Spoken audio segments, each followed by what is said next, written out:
আমার কথা হচ্ছে যে থাকবেন আর দুই আপনার সাথে আমি খেলবো। বাংলাদেশের স্বাধীনতার পর থেকে কোথায় ভাইছেন সব সময় বিশেষ বিশেষ ক্ষেত্রে যদি লোক লাগে তার দলের লোক নির্বাচিত হয়েছে। ওনাদের নেতারা বলেছে যে ফ্যামিলি কার্ডে লাথি মারি, ওনারা আমি বলছে, ওনাদের সবাই বলছে ভুয়া।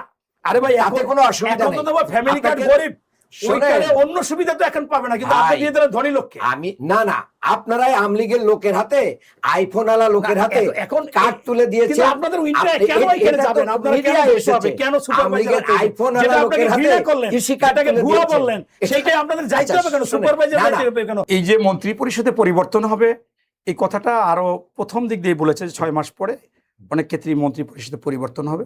তার মধ্যে যে খাগড়াছড়ি রাঙ্গামাটি ওখানে যে আগের যে মন্ত্রী ছিলেন তিনি নেই, ওখানে একজনকে নেওয়া হবে। আর ধর্ম প্রতিমন্ত্রী হিসেবে লিঙ্কনকে, এটা আলোচনায় অনেক আগে ছিল। আর সারা বাংলাদেশেই বিএনপির নেতাকর্মীদের একটা আবেদন ছিল যে মঈন খানকে এক জায়গায় দেওয়া হোক, সেটা প্রেসিডেন্ট হোক, স্পিকার হোক, মন্ত্রী হোক। সেই ক্ষেত্রে মন্ত্রী হিসেবে দিয়েছেন। আর আন্দোলিব রহমান পার্থ আসলে আপনারা জানেন যে সে কিন্তু শেখ পরিবারের আত্মীয়, শেখ হাসিনার আত্মীয়, কিন্তু কখনো সে যখন আন্দোলন সংগ্রামে বক্তব্য দিয়েছেন, তর্কে বিতর্কে গিয়েছেন, টকশোতে গিয়েছেন, কোনো ছাড় দিয়ে কথা বলেননি। তার শ্বশুর শেখ হেলাল, আবার তার মামা শেখ হেলাল, কিন্তু কখনো ছাড় দিয়ে কথা বলেন না। তিনি জাতীয়তাবাদে বিশ্বাসী এবং তার বাবাও জাতীয়তাবাদে বিশ্বাসী ছিলেন, নাজিরুর রহমান মঞ্জুর সাহেব। তাই তাকেও একটা অবস্থানে দেওয়া উচিত, সেই জন্য দিয়েছেন। এবং আরও কিছু পরিবর্তন হয়তো বা অনেক মন্ত্রণালয় ছোট হবে, কাউকে 3টা দেশে একটা হবে, এরকম হবে। এটাকে আমি সাধুবাদ জানাই এবং এদের মূল্যায়ন করাটা উচিত ছিল। যেহেতু আপনারা দেখেছেন ভিপি নূর, তিনি মানে এই যারা এনসিবি বলেন, যাদেরকে বলেন, এই কোঠা আন্দোলন বা গণ অধিকার পরিষদই কিন্তু সবাইকে নিয়ে আন্দোলন করেছিলেন।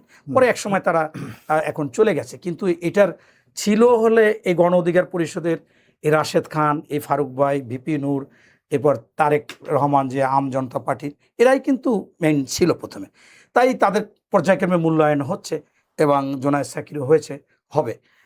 এই আমি পাশাপাশি একটা কথা বলতে চাই ফারুক ভাই, এটা আমারও হৃদয়ে রক্তক্ষরণ হয় যখন শুনি ফ্যাসিস্ট, বিশ্বের মধ্যে সবচেয়ে ক্ষতিকর কীট, আয়নাগর সৃষ্টিকারী, গুম খুনের রানী শেখ হাসিনা বাংলাদেশে আসবে বা কাউকে কেউ কোনো রকম কিছু ওনার পক্ষে কিছু বলে, এই যেমন টকশো তৈরি বলেছে। সবচেয়ে ইন্টারেস্টিং আজকে শেখ হাসিনা কিন্তু আজকে কংগ্রেচুলেট করেছে আপনার আমাদের প্রেসিডেন্টকে, কালকেই করেছে, আমি লাইভ শুনেছি।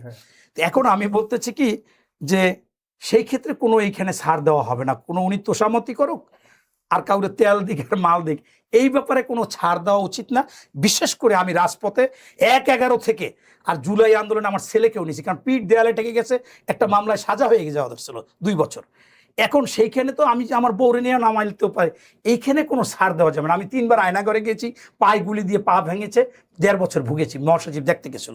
সেই জন্য আমার কথা স্পষ্ট, 52 ভাষা আন্দোলন, 1971 সালের স্বাধীনতা আন্দোলন, 90-এ আমি আন্দোলন করেছি, স্বৈরাচার বিরোধী আন্দোলন, এবং এই 36 জুলাই আন্দোলনের গণহত্যা, এটাকে যেহেতু এখন সত্য, এটাকে বেশি বেশি গুরুত্ব দিয়ে সবগুলোকেই আমাদের রাখতে হবে। এর বিরুদ্ধে যে কথা বলবে তাকে কোনো বিষয় তাকে ছাড় দেওয়া হবে না। এবং এই 4টে বিষয়কে মেনেই আমাদের বাংলাদেশের যারা হাসিনা বিরোধী, এদের কাজ করা উচিত। নতুবা হবে কি, এটাকে নিয়ে ঘোলা পানি, যেমন আমি মুক্তিযোদ্ধাকে ভালোবাসি সত্যিকার অর্থে, কারণ আমার মুক্তিযোদ্ধাকে যদি কেউ অবহেলা করে তখনই তো আমার সাথে তার সাথে সমস্যা বেঁধে দেয়। এখন এইটা বাজলে দেখা যাচ্ছে আমি একটু একটু আপনার কাছ থেকে দূরে চলে গেলাম, আমার ঐক্যটা থাকলো না। সেই জন্য 4টে বিষয় কি সবসময় ধারণ করতে হবে, বহন করতে হবে, বহন করে কাজ করতে হবে। আর ফারুক ভাই একটা কথা বলছে যে সেই ধারণার পালনের ক্ষেত্রেই তো যত সব প্রশ্ন তুলছেন, আপনাদের বিএনপির প্রতি প্রশ্নগুলো তুলছেন, এতক্ষণ আপনারা যে বিতর্ক করলেন, আপনারা তো সেই কথা রাখেননি, যদিও এটা আমি সেটার উত্তর দিচ্ছি যাচ্ছি না, কিন্তু আপনারা যে বিতর্ক করলেন এতক্ষণ, এগুলির ব্যাপারে আপনাদের এখন অহেতুক যদি তর্ক করে, কারণ উনি তো তর্ক করলে আমার সাথে পারবে। আমি নিজে দেখলাম যে রোকেয়া বিশ্ববিদ্যালয় বড় বড় রামদাও নিয়ে 7 দলের ছেলেপান্ডে পিটিয়ে ধাবড়াই দিচ্ছে, শুরুটা করছে কে, এটা দেখতে হবে আগে। এখন পরে 2জন খুনও হয়ে যেতে পারে। আমার ভাইয়ের বউ আমার ওয়াইফকে যাতা বললো, আমি যে বলেছেন পুরো সর্বস্তরে দলীয়করণ, এটা আমি আসতেছি। দেখেন, আপনার হচ্ছে যে যুক্তরাষ্ট্র সরকার পরিবর্তনের সাথে আমাদের প্রেসিডেন্টের শাসন না, আমি একটু বলি, আমি একটু বলি, সাথে সাথে 4000 পদে চলে যায়, আর এরপর আরো প্রায় 16,000 লোক নিয়োগ হয়। এখন আমার কথা হচ্ছে যে ফারুক সাহেব একটা কথা বলছে, এটাই সত্য। আমি যদি জামাতের লোককে বসাই, জামাতকে আমার জন্য ভালো করবে? জামাত সেটা চাইও না। আমি যদি আওয়ামী মোনা কাউকে বসাই, সেটা কি করবে? আপনার হচ্ছে যে এখানে এই যে উনি বললো চায় না, তর্ক করতে, আপনাকে বলি ওনাদের আমি একটু বলি, ওনাদের নেতারা বলেছে যে ফ্যামিলি কার্ডে লাথি মারি, ওনারা আমি বলছে, ওনাদের সবাই বলছে ভুয়া, সবাই বলছে। এখন ভুল বলছেন, আমি কারেকশন দিই, আমরা একটা কার্ড দিতে বলেছি আর আপনারা সবকিছুতে। এখন তারা ওইখানে সুপারভাইজার বাবা হয়ে তারা মনে করেন ওই ই করবে, হুরমি খেয়ে পড়ছে, হুরমি খেয়ে পড়ছে। এখন যার কারণে ওই ওরা ঢুকাইছে লোক, ঢুকানোর পরে টিউনের সাথে রাগারাগি হচ্ছে আমাদের বিএনপির, যে এইটা তো তারা ক্ষতি করবে। আমি টিউনকে ডাইরেক্ট বলেছি যে আমার যারা লাথি মারবে, যারা ভুয়া বলতেছে, তারা তো এটা ক্ষতি করবে, আমার এই প্রজেক্ট ভালোভাবে সফল করতে দেবে না। তাদের দিয়ে যদি তালিকা করে তাহলে তো সে আওয়ামী লীগকে দিবে। ভাই মনির ভাই, বাংলাদেশের সকল ফ্যামিলিকে আপনারা, এখন আমি বলি আমার জেলা পরিষদের প্রশাসক বা এই যে উনি 16 জন দেখাইছে, আমি 16 জনের সবার নাম বলতে পারি। জামাতকে দিবে না এরকম কোনো প্ল্যান না, আমরা জামাতকে তো চাচ্ছি না যে জামাতের লোক নিয়োগ দিক, কিন্তু রাষ্ট্রের তো একটা নরম, তারা সব জায়গায় চাচ্ছে সুপারভাইজার, এবার ওই তালিকা আমি বলছি আপনি বাংলাদেশের পর্যায়ক্রমে সকল ফ্যামিলিকেই কি দিবেন, কার্ড দিবেন, এটা প্রধানমন্ত্রীর পরিকল্পনা। উনি তো বিএনপির দলের 5 বছর সবাই আমি বলছি, কিন্তু আমার তো সফলতা দেখতে হবে। আপনি যদি ঝামেলা বাজায় দেন, ঝামেলা কেন বাজাবো? আপনাদের একজন রনিকে কেউ দিতে পারে, আপনি যে লোকটা পাবেন না তাকেও দিতে পারেন। জামাত পরিবারকে সবার শেষে দিন। না আমরা তো, আরে ভাই তাতে কোনো অসুবিধা নেই, এখন তো ফ্যামিলি কার্ড গরিব, ওইখানে অন্য সুবিধা তো এখন পাবে না, কিন্তু আপনি দিয়ে দিলেন ধনী লোককে। আমি না আপনারাই আওয়ামী লীগের লোকের হাতে, আইফোন আলা লোকের হাতে এখন কার্ড তুলে দিয়েছে। আপনাদের উইন্টার কেন এখানে যাবেন? আপনারা কেন এসেছে? কেন সুপারভাইজার আইফোন আলা লোকের হাতে কৃষি কার্ডটাকে ভুয়া বললেন, সেইটাই আপনাদের যাইতে হবে কেন? সুপারভাইজার যাইতে হবে কেন? ফিল্ডের লোক যাইতে হবে কেন? আজকে বিএনপির প্রধান, এই যে আমার মোড়লগঞ্জ থেকে পাঠাইছে যে জামাতের তালিকা এর মধ্যে ভরে গেছে। এখন আমি টিউনের বললাম আমি কিছু জানি না, আমি জানি না, কে কেন জানেন না, ওনারা আমাদের ঘৃণা করলো, ভুয়া বললো, এইটা সেইটা সবাই বললো। তালিকা কি জামাত শিবিরের লোকে করতেছে না প্রশাসন করে?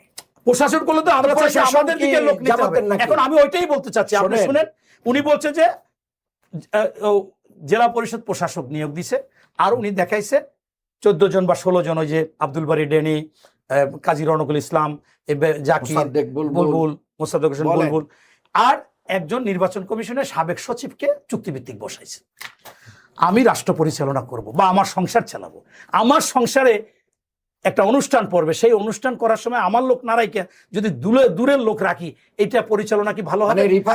ভালো হবে? আমি আমার কথা হচ্ছে যে বাংলাদেশের স্বাধীনতার পর থেকে কোথায় পাইছেন সবসময় বিশেষ বিশেষ ক্ষেত্রে যদি লোক লাগে, তার দলের লোক নির্বাচিত যে সংসদ সদস্য বা সরকার গঠন করে তারাই রাখে।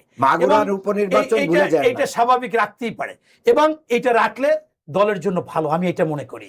এবং সেটা বড় বড় উন্নত দেশে, আমি বললাম যে আমেরিকায় প্রথম দিনই 4000 লোক নিয়োগ দেয়, 4000 সরে যায় অটো, আর 4000 আমি আজকে নিয়ে আসলাম আসার আগে, আপনি জিজ্ঞাসা করতে পারেন। এই জন্য এই বিষয়টা। আরেকটা ব্যাপার হচ্ছে কি যে উনি সংস্কার, আমি একটু শিক্ষক ছিলাম 9 বছর কলেজের, সংস্কারটা হচ্ছে যে বারবার যেটা একটু ডেভেলপ করা হয়, যেমন আমরা হযরত মুহাম্মদ সাল্লাল্লাহু আলাইহি ওয়াসাল্লামের ইসলামের ইতিহাসে সংস্কার সমূহ, উনি আগে ব্যবসা ছিল একই জায়গায়, ব্যবসা কিনে হবে, অন্য জায়গায় যাবে না। উনি দেখলো যে না, ওপাশে গম হয়, এপাশে চাল হয়, তাহলে আনা নেওয়া হোক, এটা সংস্কার। মনে করেন যে আগে পূজা আশ্রা এটা সেটা মূর্তি টুর্তি হয়তো বলতো, মূর্তি না করে তোমরা অন্য সামাজিক কাজ করো। তো এই সংস্কারটা হচ্ছে কিছুটা পরিবর্তন, সংশোধনের মতো। কিন্তু যখন পুরাপুরি যেমন তত্ত্বাবধায়ক সরকার বসাইতে হবে, একটা পুরা লাইন বসাতে হবে, তখন সেইটা হচ্ছে যে আপনার সেটা আইনগতভাবে ওই সংশোধন বিয়োজন করা যাবে। কিন্তু যখন পুরো একটা কিছু বসাতে হবে, সেইটা আপনার আইনিভাবেই বসাতে হবে, আদালত কর্তৃক সিদ্ধান্ত নিতে হবে।